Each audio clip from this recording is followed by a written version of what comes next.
Allez, comme tous les dimanches où il n'y a pas de Grand Prix, on fait un petit résumé de l'actu de la semaine, 40 vidéos faites cette semaine donc. On commence avec Helmut Marko qui voit Hamilton et Verstappen à égalité en termes de performance sur la piste. Bon, au moins, on peut dire qu'il est objectif. Helmut Marko, il crie pas sur tous les toits que Verstappen est largement meilleur qu'Hamilton. Ça, c'est tout à son honneur. Weber ne voit pas Hamilton rester plus de 2 ans en F1. Selon lui, une fin de carrière pour fin 2022. On verra s'il a raison ou pas. Encore une interview de Weber qui pense que le retour d'Alonso n'est pas bon pour la F1, mais il dit que Perez chez Red Bull c'est une bonne chose. Bon, à voir si vraiment Red Bull a raison ou pas. Wolff confirme qu'à la base il devait quitter Mercedes fin 2020, et il nous raconte des anecdotes croustillantes, notamment qu'il a été homme sandwich pour une société. C'était assez hilarant. Je veux une photo. Hein. Hamilton et Bottas reviennent sur les colères de Toto Wolff. Barcelone 2016 évidemment, le pire souvenir de Lewis Hamilton. Et Hockenheim 2019 aussi, c'était pas terrible. Ricciardo explique pourquoi il a quitté Alpine pour McLaren. Pour l'instant, on peut dire qu'il a fait le bon choix, hein, je pense. On verra tout au long de la saison ce que ça donne chez lui. Enfin, chez McLaren pour lui. Fabio Quartararo se verrait bien dans une Formule 1 un jour. Alors, moi, alors certes, il a 21 ans. Mais honnêtement, je suis pas sûr qu'il arrive à faire le transfert vers la Formule 1 quand même. Qui se concentre sur sa carrière de MotoGP déjà, après on verra. Après ça serait bien, hein, ça ferait un Français de plus en Formule 1, mais bon, moi j'y crois pas trop. Ensuite, Alpine annonce des évolutions pour Imola. Donc à voir si ça suffira à faire remonter l'équipe dans les points à la régulière. Pourquoi Cyril Abitboul a-t-il été évincé d'Alpine? Donc les réponses de Luca De Meo, je vous laisse aller voir ça. Norris pense que McLaren a réduit l'écart avec Mercedes et Red Bull de manière significative. Et oui, merci le moteur Mercedes du coup qui aide bien. La petite taille de Tsunoda est-elle un avantage par rapport à Gasly? Eh oui, le japonais ne mesure même pas 1m60, 1m59 pour être exact. Donc ça, plus le poids plume, hein, franchement, c'est pas mal pour lui. Button pense qu'Hamilton sera encore là en 2022. Ouais, je suis de son avis et je pense pas qu'il quitte la F1 fin 2021. Il raterait la nouvelle alimentation, ce serait un peu dommage. Combien de points reste-t-il sur le permis des pilotes de F1? Alors ça, vous m'avez demandé, donc j'ai fait une vidéo là-dessus. Comme ça, au moins c'est clair. Les plus en danger pour l'instant, c'est Vettel, Hamilton et Russell, de mémoire. Les autres, ça va. Perez ne veut pas revivre chez Red Bull ce qu'il a vécu chez McLaren en 2013. Ouais, bah ce sera une saison vraiment cruciale hein, pour lui. On verra vraiment s'il est fait pour une top team ou pas, quoi. Toto Wolff revient sur la lutte entre Hamilton et Rosberg. Il aurait été jusqu'à bannir l'un des deux d'une course, si nécessaire, si s'était pas calmé les deux, s'ils avaient continué de s'accrocher. Heureusement, on n'en est pas arrivé là. Alpine veut construire sa meilleure F1 jamais produite en 2022, rien que ça. Des objectifs ambitieux pour Alpine, on verra s'ils les tiennent ou pas. Allez, on continue avec le jeu F1 2021 qui devrait sortir d'ici mi-juillet 2021. Alors, pour le coup, j'ai mis que je me laisserais peut-être tenter, mais vu le 2020, je suis pas sûr au final. Bon, on en reparlera, mais j'ai testé le 2020 hier pour la première fois, c'est moyen quand même. Hein. Russell pense que Mercedes et Williams ont le même souci sur la voiture, c'est-à-dire un problème au niveau du vent, de la sensibilité au vent, etc. La F1 a les équipes en négociation financière concernant les courses sprint. Bon, on va voir plus tard qu'au final ces négociations auront eu lieu, et elles auront eu lieu de la meilleure des façons pour les équipes, on va dire, puisqu'elles ont eu une compensation financière. Le problème de différentiel aurait coûté 3 dixièmes au tour à Verstappen à Bahreïn. Donc multiplié par le nombre de tours, c'est-à-dire 58, eh ben, on va le faire d'ailleurs, hein. 58 par 0,3, hop, ça fait 17 secondes quand même. Sur une course, c'est énorme. Hein. Donc on peut penser que ça lui a coûté la victoire ce problème. Le plafond salarial des pilotes de F1 pourrait être seulement de 30 millions de dollars par équipe. D'ailleurs, je vais le... Est-ce que j'ai la place pour préciser? Par équipe. Voilà, nickel. Parce que c'est vrai que c'était pas précisé, ça pourrait être seulement 30 millions par pilote, mais non, c'est par équipe. Pilote 1, pilote 2, et les deux pilotes de réserve aussi. Donc franchement, Hamilton, il va falloir revoir ton salaire à la baisse là, parce que ça va pas le faire. Hein.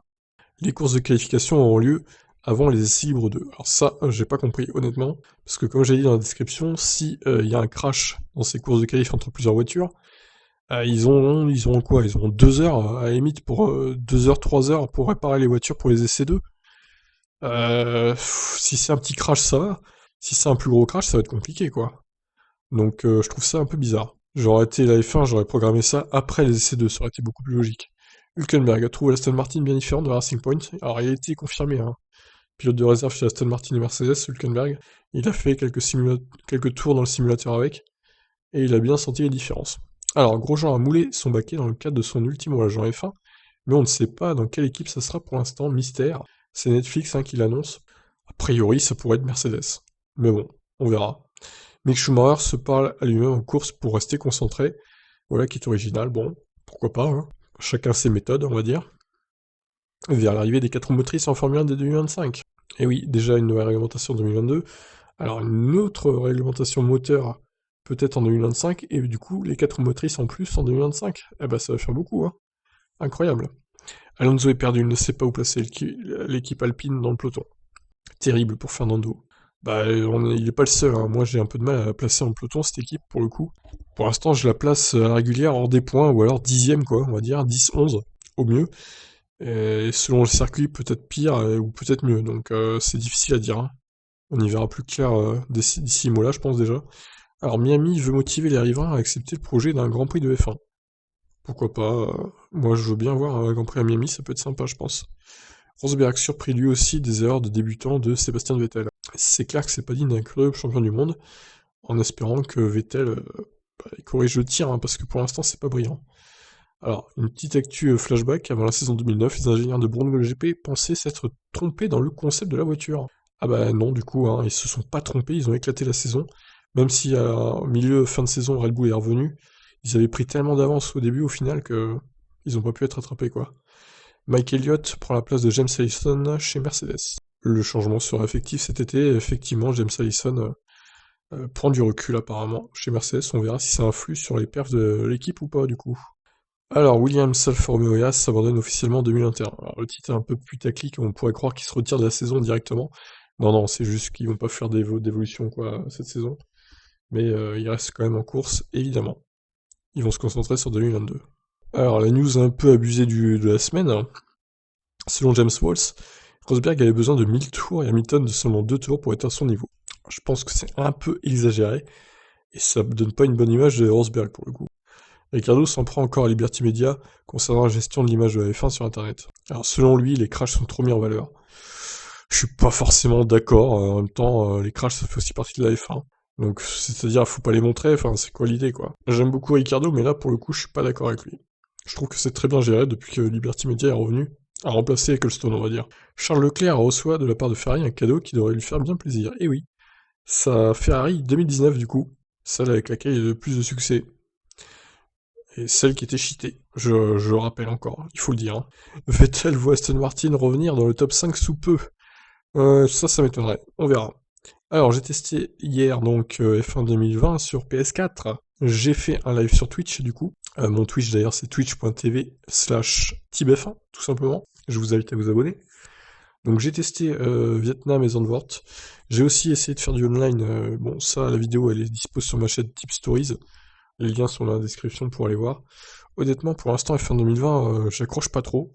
Donc je vais attendre de faire plusieurs courses avant de me prononcer, mais c'est assez moyen. Les temps de chargement sont exceptionnellement longs. Le online bug à mort. Bref, c'est pas une réussite à ce jeu pour l'instant. Mais bon, peut-être que au fur et à mesure que je vais y jouer, je vais changer d'avis, on verra. Horner révèle le problème de Perez avant le départ du Grand Prix de Bahreïn. Le Mexicain a réussi à garder son sang-froid, ça c'est cool. Alonso a soutenu son patron dans l'éviction de Cyril Abitboul. Il va pas dire le contraire, ça c'est clair. Et on termine enfin avec James Walls, qui couvre d'éloges Sir Lewis Hamilton. Selon lui, évidemment, c'est le meilleur pilote qui ait connu la Formule 1. Donc voilà pour cette semaine assez mouvementée en Formule 1. On a hâte de vivre le prochain Grand Prix la semaine prochaine. Donc il n'y aura pas de résumé de la semaine, hein, la semaine prochaine vu qu'il y a le Grand Prix du mois. Voilà, je vous invite à rejoindre le Discord, le lien est là. À rejoindre mon site de pronostic aussi. Et je vous invite à rejoindre mes différentes chaînes, le lien est dans la description de cette vidéo. Allez, ciao ciao.